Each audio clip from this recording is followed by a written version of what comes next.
problem with this. It seems like such a great idea. And the big problem is that they aren't highly efficient. So if I shine 100 joules of energy onto a PV cell, only between 10 and 25 of those joules are actually used to produce electricity. Also, not a big surprise, the sun doesn't shine at night. So you have to have some way of either storing the energy for overnight, or you have to have an alternate means of producing energy for nighttime. The nice thing is, the more we produce, the less expensive it is. So today, solar electricity is comparable in cost to coal.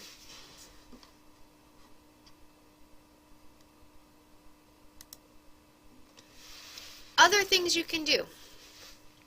You can heat water with using solar energy.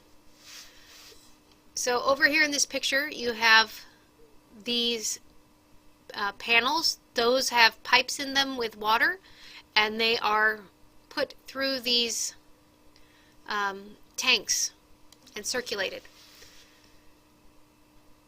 The nice thing is that you can use the hot water then to heat your home.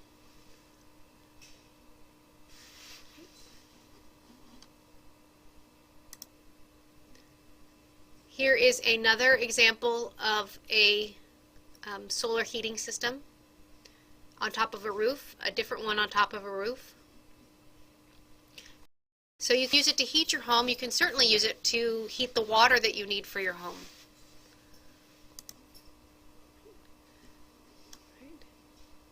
All these houses, look, have rooftop water heaters. And if we could do that everywhere, that would be 15% of the U.S. energy budget saved just from heating water. You can also use it to passively heat a space. So you have some windows that the sunlight comes in, cool air comes in, gets heated in the behind the windows, and then put into the room that you want heated.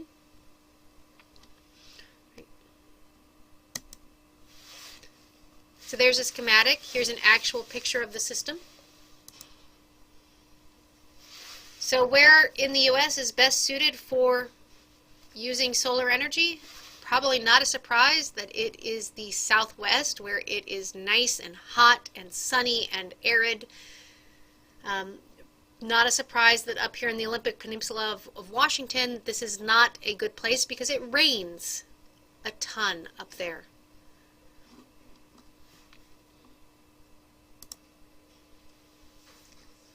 Other things you can do. This is a different type of a electricity plant.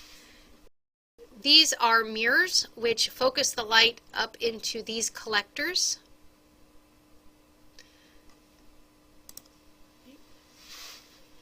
That heats a liquid, and the liquid is then used to, again, turn a generator.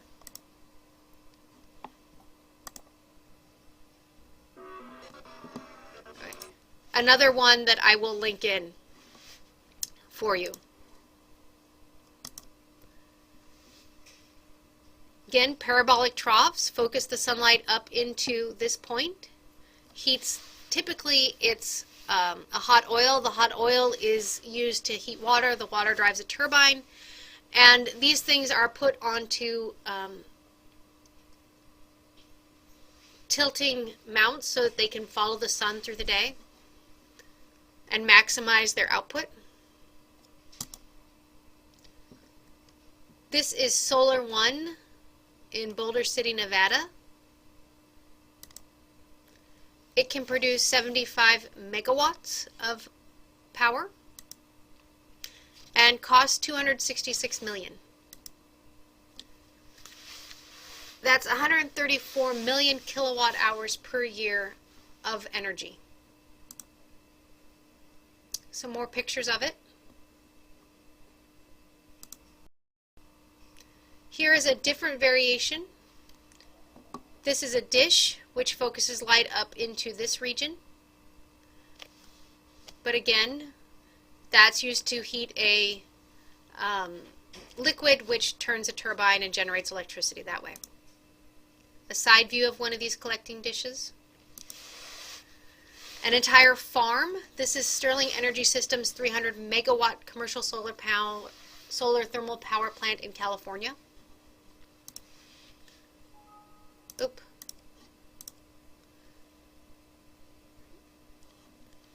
Solar thermal capacity as of 2012 was just below 2,600 megawatts. This has also seen a sharp spike in recent years, primarily due to increased demand and decreased cost of manufacturing. Other things that are indirect solar energy. I mentioned this at the beginning. Biomass is indirect. Hydropower is indirect. Wind power is also indirect. So to get biomass energy out, again, we take light, water, and carbon dioxide, put it into a plant, and through photosynthesis we then get sugar out, but then we can also use the plant to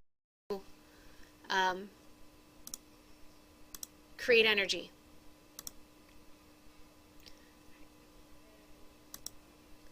Oh. We can take the droppings from animals and burn them. Right.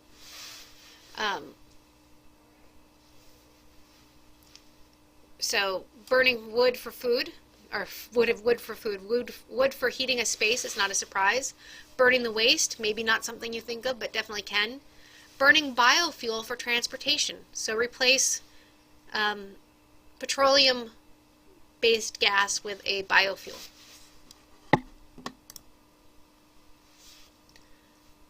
As you said, you can use the waste either from excrement, dead bodies, or municipal solid waste plants. Also energy crops like wood, corn and sunflowers and other ones that you can use to make biodiesel.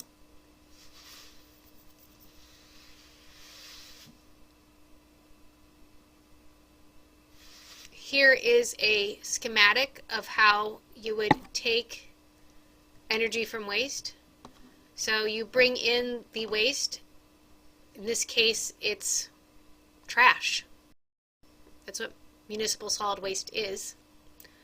You have to sort it out. So you use things like a magnet to pull out anything that is ferrous, has iron in it. You have something that would maybe pull out the plastics and things like that. Everything else, which you hope is primarily paper and things like that, go into a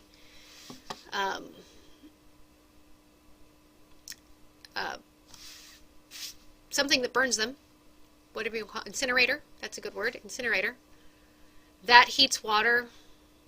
The water then goes and turns a turbine, and there's some filtering and things like that that happens along the way. Currently, 15% of U.S. municipal solid waste is burned. Right? 30% is recycled, and the rest, which is the majority, lands in a landfill. What would happen if we could change that? There are some caveats for biomass energy. You emit CO2 when you burn them, and you also have to have the land to grow the crops.